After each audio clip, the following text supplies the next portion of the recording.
Hey guys, Dislitter Magic here with an update that I know you've all been waiting for. Actually, it's two big updates.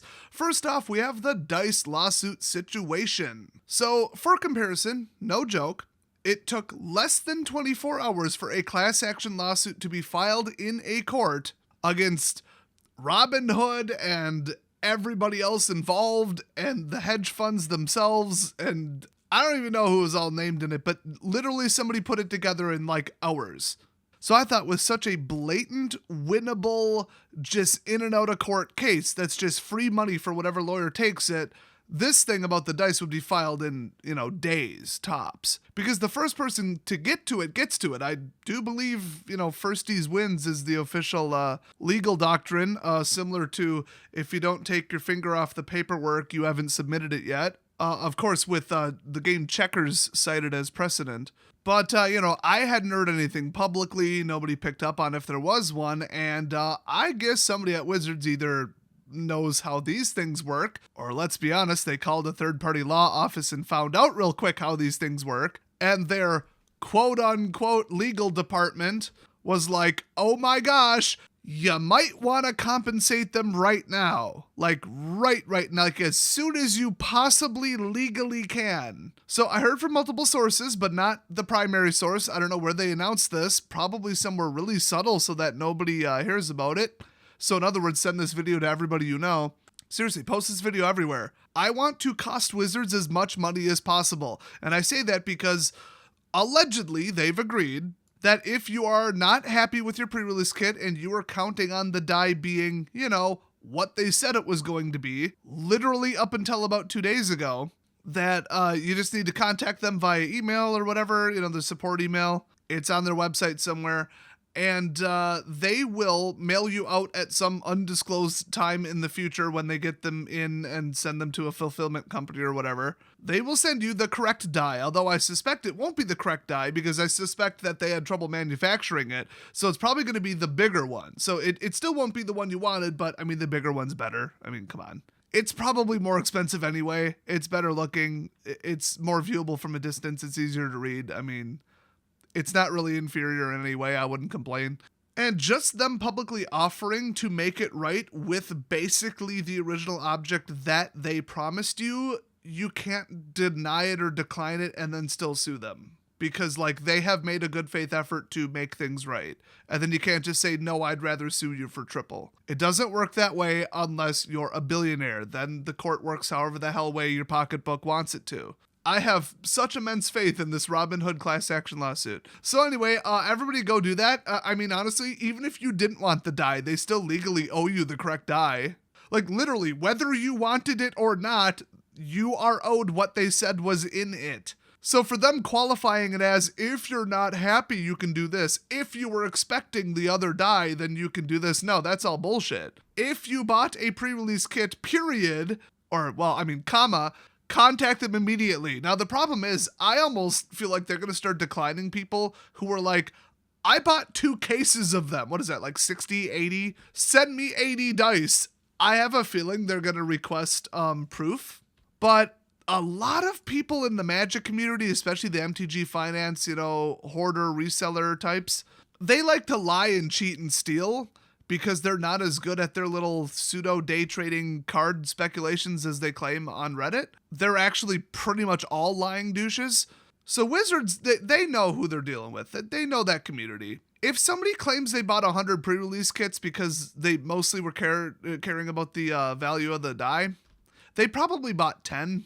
I just speculated on this card. I bought this many, I assure you, and I totally won on it because I'm so smart. Yeah, those dick measuring posts on the MTG Finance community pages, yeah, they're 99% exaggerated bullshit. And anytime they could lie, cheat, steal, bribe, just like Rudy always does with his distributor by paying them more money to get boxes shipped his way instead of to actual stores. Yes, he did that. He admitted it in a video. No, I'm never going to stop referencing that ever as long as I live. Yeah, a lot of MTG Finance greedy douches are like that. They're selfish. They will lie. They will bribe. They don't care. Whatever they can do to manipulate anything to make themselves $2, they will do it. And so the point is, Wizards knows this. So anybody who's like, I bought one and I kind of wanted the die, they'd be like, okay, cool, we'll send you a die. You know, first class shipment, the die costs us like a penny, whatever, cool. If you're like, hi, I bought 300 of these, they're going to be skeptical. And even if you submit an invoice, they might be skeptical there because, I mean, I could throw together a fake bullshit invoice in my sleep. I mean, open a PDF in a PDF editor, open source one, and just change a line and then send it. Like, how would they ever know? I'm not saying do that. In fact, I'm saying don't do that. You could like literally get arrested for that. That is actual fraud. Actual fraud that MTG Finance douchebags are commonly willing to commit. So I have a feeling that they're going to start denying really big, expensive requests just because so many of them are going to be faked. Like, here's my totally legit invoice for a store you've never heard of, and I'm totally not cutting them in on the deal to corroborate my story when you email or call them. So, I mean, they either got to say yes to all of them, or they got to start denying them and being difficult about it, which they have done stuff like that in the past. They have started denying perfectly legitimate claims about some of their products, just because it would literally be, like, too expensive to like, honor their warranty or whatever. I've actually heard many stories of them doing that. I think they might start doing it in this case just to save some money. But, like, we've literally got, like, legal ramifications, both criminal and civil, on the line here. So, you know what? Maybe spend the couple bucks sending these lying douchebags their dice, okay? I'd rather 9 MTG Finance douchebags out of 10 requests get more dice than they actually purchased in pre-release kits, and then the one person who's not lying get theirs as well, than you declining all 10, and that 1 in 10 person telling the truth gets ripped off. You know why? It's your expense. It's your problem. You put yourself in this situation. Now you dig yourself out, okay? You opened yourself up to, you know, just word of mouth. Oh, this is totally legit invoice. Take my word for it. You know, scams. Oh, well. Maybe don't screw up so badly next time. So anyway, get your request in now, because I have a feeling that they also have some kind of like allocation where they're like, I don't know, run off 10,000 dice, whatever. And then when they run out, they're just going to be like, sorry, we ran out. Oh, well. I mean, here, have a free code for Arena or whatever. You don't have to be first in line, but you don't want to be last in line when they run out. Just saying. Also, there aren't exactly loose dice floating around. I mean, plastic molded stuff can get run off pretty quick, but it's still got to get here from China. And I guarantee with what this is already costing them, they are absolutely not going to pay for like 3-day shipping. I mean, then again, like if each die is like basically $10 marketplace and they're running off 10,000 of them, you know, pay $100 to have FedEx get it here in a day, maybe.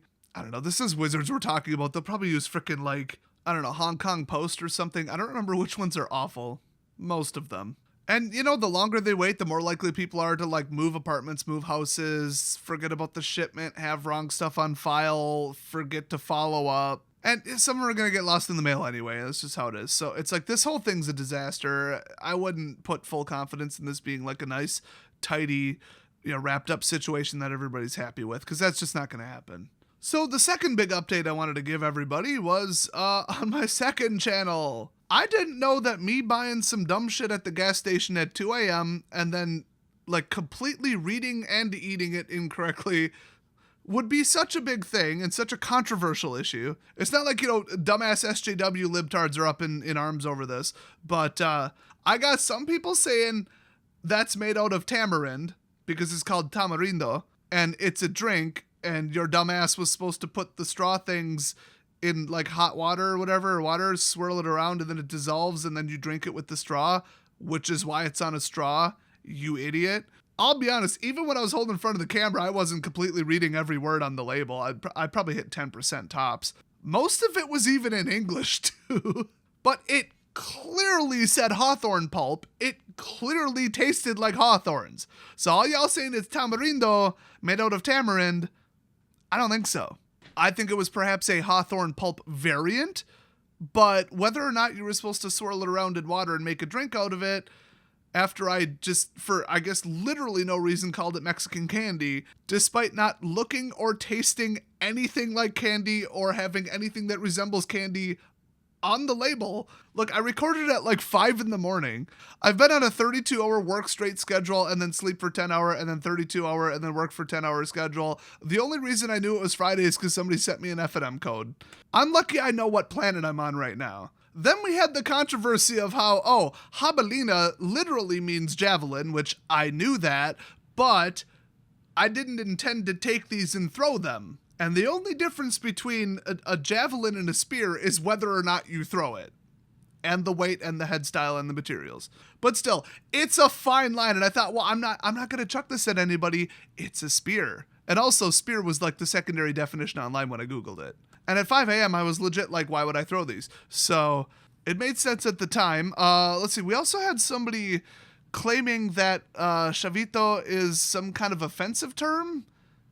It's not, as far as I know. I mean, like, Spain is Mexico's England, basically. So, like, they say, I think, coche over there for coach, as in a car, as in, like, a motor coach. And in Cuba, they just say carro because it's a car, which actually sounds exactly like a, U.S. versus England thing that would happen. So, maybe chavito is an insulting term in some places, but I feel like they wouldn't have made it their brand name then. Or maybe they would have. Maybe they did it on purpose. It basically is like a term you would use if you're a boy to say, like, to refer to a younger boy than you, to indicate that they are younger than you. So I could see that, having a demeaning intention, but that's not the connotation I read online. So that's like, what, controversy number 3? So anyway, to end this, I found the product online. Okay, in tiny little print under chavito, it says Mexican candy, but that appears to be like part of the logo. It's like chavito Mexican candy, and then the gigantic font difference is like a coincidence or like an odd style choice. And it does indeed say Mexican hawthorn pulp con chile. Everything about the product, the title, the description, everything on their own website does not say, hey, dip this in water and swirl it around and make a drink out of it. So I went to other third-party vendors here, like cowcrack.com, your source for very legitimate product information. Nothing. Basically just calls it candy. So I thought, okay, let's go to El Mejor. Vámonos a Amazon. Alguien aquí va a dar a mí el verdad. I don't care if it's in the product description. I don't care if it's in the damn comment. Usually, Amazon's quality standards require that the vendor give it the maximum amount of like descriptions and specs and stuff. So I was right. It actually does have. So I found out a couple interesting things. Okay.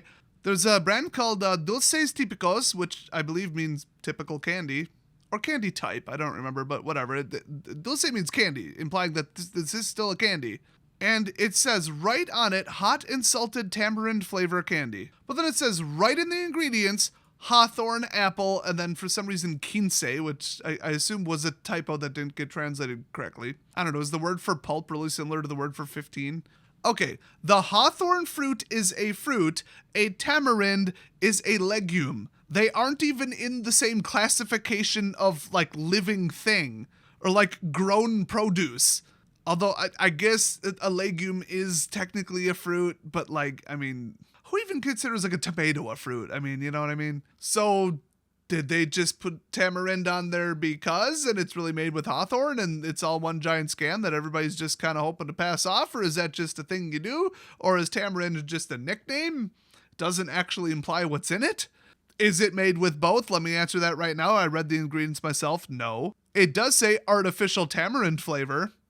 So that might be the answer, but the real question is just how deep does this rabbit hole go? I didn't know I would have to dig for 10 minutes and do this much research to find out what the Mexican candy is made out of. And if my dumbass was supposed to swirl it around with some water or not. I'm only finding fronts of packages here for similar products, including the 2 that I already found, and none of them have instructions, which implies that it's just take it out of the package and eat it, you dumbass, which is implied. So all of you saying, no, this is to make tamarindo. First of all, it's not made with tamarind.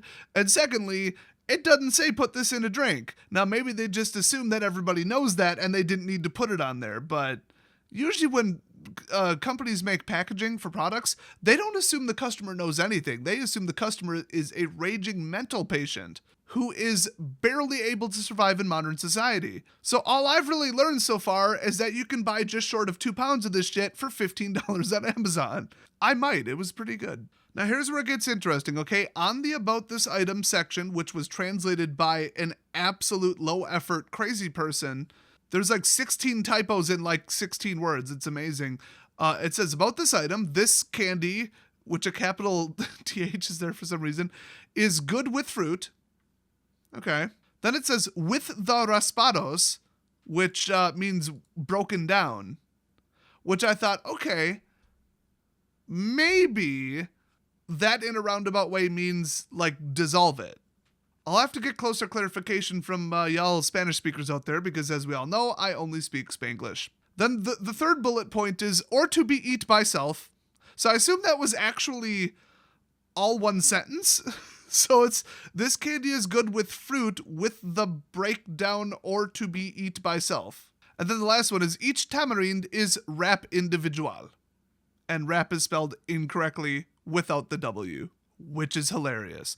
Okay, I get like Asian language translations being absolutely mangled by the time they get to English, but like how many people in Mexico and the US speak English and Spanish? Like pretty fluently. I mean, it's not that hard to translate. The people are out there. Just find someone. So the mystery gets even deeper when Amazon says that frequently bought together with this product are El Chilorito Camoy, which is basically hot sauce, is my understanding, and Tajín Clásico seasoning for like the rims of drinks. It's like the chili powder version of putting celery salt on your Bloody Mary rim. To which I say, just dump the celery salt straight into my mouth. You don't got to put it around the rim like I'm some classy bitch, all right? I've got 4 different branded bottles of Bloody Mary mix in my fridge right now, and you know I drink it straight out of the bottle. That's how we do it in Wisconsin. But also, who the f*** is buying these together? And more importantly, why? So to make things even more confusing, I found a product called El Chavito Jabalina, which, okay, there you go, being sold at RamirezLiquor.com, implying it is supposed to be for mixed drinks. But the picture is blank because it's out of stock, so I can't confirm that it's the same El Chavito Jabalina. But like, you know, what else would it be being named that?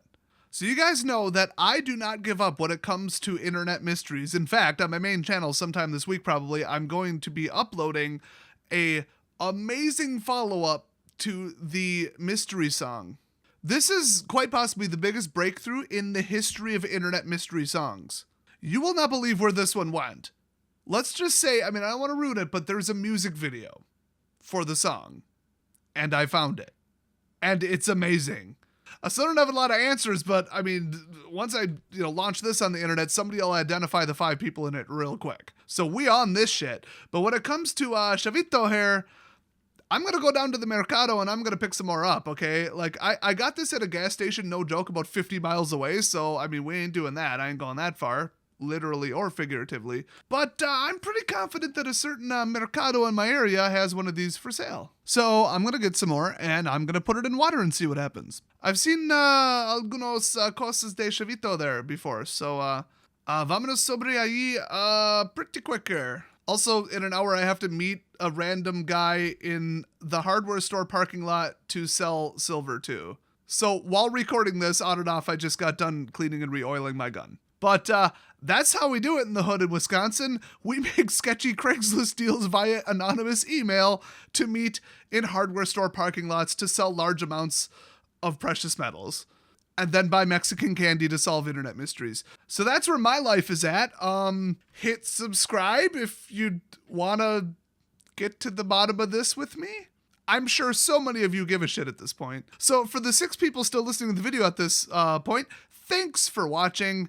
And I'll see you guys next time.